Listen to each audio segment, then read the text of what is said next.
നമസ്കാരം.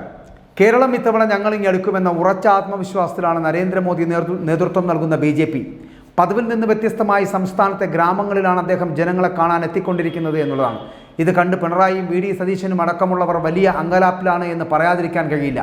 തൃശ്ശൂരിലെ കുന്നംകുളത്തും തിരുവനന്തപുരത്തെ കാട്ടാക്കടയിലും വികസനങ്ങൾ എണ്ണി പറഞ്ഞും CPM പിണറായിയും മകളും നേരിടുന്ന അഴിമതി ആരോപണങ്ങൾ എണ്ണി പറഞ്ഞുമാണ് മോദി ജനങ്ങളെ അഭിസംബോധന ചെയ്തത് എന്നുള്ളതാണ്.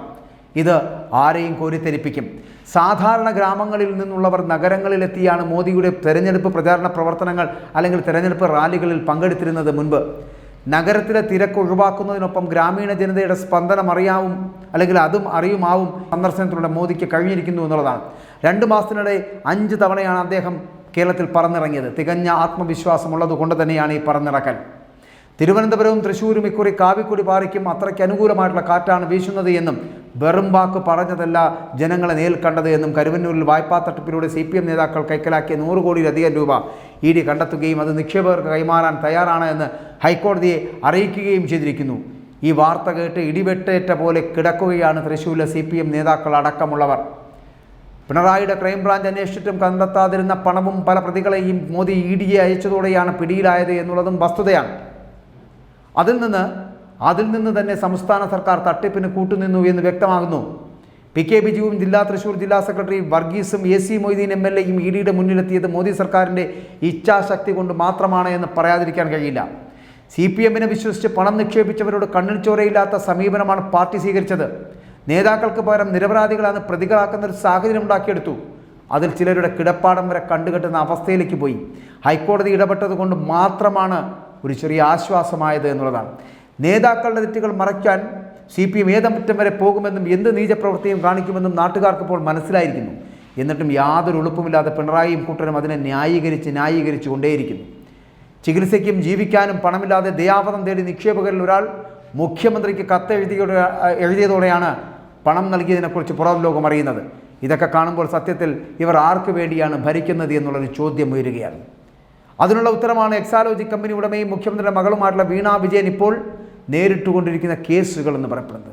സംസ്ഥാനത്തെ ഏത് മുന്തിയ കരാറും CPMന് ഏറെ വേണ്ടപ്പെട്ട ഊരാളുങ്കൽ ലേബർ കോൺട്രാക്ട് സൊസൈറ്റിക്ക് കിട്ടുന്നു എന്നുള്ളത് CPM നേതാക്കൾക്കും SFIക്കാർക്കുമെതിരെയുള്ള കേസുകൾ ഒത്തുതീർക്കുന്നതും പ്രതിപക്ഷ BJP നേതാക്കളെ കേസുകളിലൊക്കെ ഉൾപ്പെടുത്തുന്നതും കൊടുക്കുന്നതുമൊക്കെ ഇതിൻ്റെ പേരിലല്ലേ? ഇത്രയും നാറിയ ഭരണം കേരളത്തിൽ ഇതിനു മുമ്പ് ഉണ്ടായിട്ടുണ്ടോ? അത്രയ്ക്ക് ജനദ്രോഹ നടപടികളിലേ ഇവർ കൂട്ടുന്നത്. ഈസ്റ്റർ, റംസാൻ, വിഷു വിപണി എന്ന പേരിൽ ത്രിവേണിയിലൂടെ ജനങ്ങളെ പറ്റിക്കുകയായിരുന്നു ഇവർ.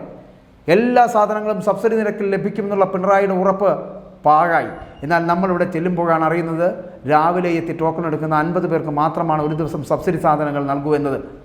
പ്രായമായവരും സ്ത്രീകളും അടക്കം നിരവധി പേരാണ് രാവിലെ മുതൽ ടോക്കൺ എടുക്കാൻ ക്യൂ നിൽക്കുന്നത് എന്നുള്ളത് വലിയൊരു കാഴ്ചയായി മാറി. ഇതിൽ ഭൂരിപക്ഷം സാധനവും വാങ്ങാനാകാതെ മടങ്ങുന്ന കാഴ്ചയുണ്ടായി. തിരഞ്ഞെടുപ്പ് കാലത്ത് അവരുടെ കണ്ണിൽ പൊടിയിടാൻ വേണ്ടി ഈ ചെപ്പിടി വിദ്യ കാണിക്കുന്നത് എന്ന് എല്ലാവർക്കും അറിയാം. ഇതെല്ലാം സർക്കാർ വിരുദ്ധ വികാരം ഉണ്ടാക്കാനേ ഉപകരിക്കൂ എന്ന് മറന്നുപോകരുത് പിണറായി. ജനങ്ങളുടെ ഇത്തരം ബുദ്ധിമുട്ടുകൾ മുന്നിൽ കണ്ടാണ് മോദി സർക്കാർ 29 രൂപയ്ക്ക് അരി വിതരണം ചെയ്ത് തുടങ്ങിയത് എന്നുള്ളതാണ്. അതിനെ മറികടക്കാൻ കേരൈസുമായി പിണറായി സർക്കാർ രംഗത്തെത്തിയെങ്കിലും ഗോഡൌണിൽ കെട്ടിക്കിടന്ന അരിയാണിതെന്ന് അടുപ്പിൽ വെച്ച് വേവിച്ച ശേഷം വീട്ടമ്മമാർക്ക് മനസ്സിലാവുകയാണ് ഉണ്ടായത്. നാണക്കേടാണിത് എന്ന് പറയാതിരിക്കാൻ കഴിയില്ല. അതേസമയം കേന്ദ്ര സർക്കാർ നിരവധി കേന്ദ്ര പദ്ധതികൾ സംസ്ഥാനത്ത് നടപ്പാക്കുകയും അതെല്ലാം കൃത്യമായി ജനങ്ങളിൽ എത്തിക്കുകയും ചെയ്തു.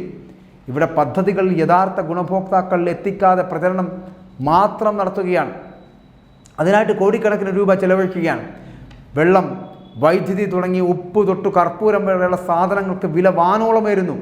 അത് പിടിച്ചുകെട്ടുന്നതിന് പകരം പിന്നെയും കടമെടുത്ത് ജനങ്ങളെ ഇങ്ങനെ കടക്കാരാക്കുന്ന തുക്ലക്ക് ഭരണമാണ് പിണറായി നടത്തിക്കൊണ്ടിരിക്കുന്നതെന്ന് പറയാതിരിക്കാൻ കഴിയില്ല. കൊല്ലുന്ന രാജാവിനെ തിന്നുന്ന മന്ത്രി എന്ന പോലെയാണ് ധനമന്ത്രി KN ബാലഗോപാൽ എന്ന് പറയപ്പെടുന്നത്. അദ്ദേഹം ബജറ്റിൽ പ്ലാൻ B എന്നൊക്കെ പ്രഖ്യാപിച്ചെങ്കിലും സംഗതി എന്താണെന്ന് ഇതുവരെ സർക്കാരിലുള്ളവർക്ക് പോലും അറിവായിട്ടില്ല, മനസ്സിലായിട്ടില്ല എന്നുള്ളതാണ്. CPIയുടെ വകുപ്പുകളുടെ ബജറ്റ് വിഹിതം വെട്ടിക്കുറയ്ക്കുന്നു. ഇത്തരത്തിൽ ഘടകകക്ഷികളോട് പോലും നീതി പുലർത്താനാകാത്ത ഒരു സർക്കാർ അതാണ് ഇവിടെ ഉള്ളത് എന്ന് പറയാതിരിക്കാൻ ഒരു ഉളുപ്പുമില്ല. നിങ്ങൾ എന്ത് ചെയ്തിട്ടും ജനം വോട്ട് ചെയ്യണം, അതുകൂടി പറയുവാനുള്ള ഉത്തരവാദിത്തം നിങ്ങൾക്കുണ്ട് എന്നുള്ളതാണ്. അത് പറയാതെ കച്ചട രാഷ്ട്രീയം വിളമ്പുന്നത് ഈ ജനാധിപത്യത്തിന് ഭൂഷണമല്ല എന്ന് പറയാതിരിക്കാൻ കഴിയില്ല.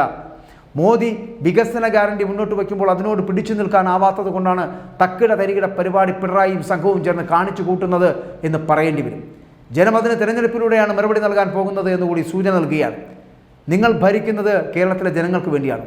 കേരളം ഇത്തവണ ആരോടൊപ്പം നിൽക്കുമെന്നുള്ളത് അറിയണമെങ്കിൽ നിങ്ങൾ ഭരിച്ചു മുടിക്കുന്ന ഈ രാജ്യത്തിൻ്റെ ദുസ്ഥിതിയെക്കുറിച്ച് ഓർത്ത് വേണം. ജനങ്ങളെ ഇത്രത്തോളം ബുദ്ധിമുട്ടിച്ച മറ്റൊരു സർക്കാർ കേരളം ഭരിച്ചിട്ടില്ല എന്ന് പറയാതിരിക്കാൻ കഴിയില്ല പിണറായി. നിങ്ങളെപ്പോലെ ഒരു കാട്ടുകള്ളൻ ഈ ഭൂമി ഭരിച്ച് അല്ലെങ്കിൽ കേരളം ഭരിച്ച് ഈ വിധത്തിലാക്കിയതിന് നിങ്ങളും നിങ്ങളുടെ സർക്കാരും നിങ്ങളുടെ പാർട്ടിയും മാത്രമാണ് ഉത്തരവാദി. ജനങ്ങളോട് ഏതെങ്കിലും തരത്തിലുള്ള കമ്മിറ്റ്മെൻ്റ് ഉണ്ടായിരുന്നുവെങ്കിൽ നിങ്ങൾ ആ ജനങ്ങൾക്ക് കൊടുക്കുന്ന വാക്കുകളെങ്കിലും പാലിച്ചേനെ. LDF വരും, എല്ലാം ശരിയാക്കുമെന്ന് പറഞ്ഞത് എന്തായിരുന്നു എന്ന് കൂടി പറയുവാനുള്ള ബാധ്യത, അതിൻ്റെ ഉത്തരവാദിത്തം ശ്രീ പിണറായി നിങ്ങൾക്കാണ്. നരേന്ദ്രമോദി നടത്തുന്ന മിനിമം ഗ്യാരണ്ടി പദ്ധതികൾ അദ്ദേഹത്തിൻ്റെ മാക്സിമം ഗ്യാരണ്ടിയാക്കി മാറ്റുന്നതിനുള്ള ശ്രമം നടത്തുമ്പോൾ നിങ്ങൾ നൽകുന്ന ഈ വാഗ്ദാനങ്ങൾ മാക്സിമത്തിലേക്ക് എത്തേണ്ട, പകരം മിനിമമെങ്കിലും നടത്തുവാനുള്ള ഒരു സാമാന്യ ബോധം നിങ്ങൾക്കുണ്ടാകണം. ഇല്ലെങ്കിൽ പിണറായി, നിങ്ങളും നിങ്ങളുടെ പാർട്ടിയും ഇതോടുകൂടി പാതാളത്തിലേക്ക് പോകുമെന്നുള്ള കാര്യത്തിൽ സംശയമില്ല.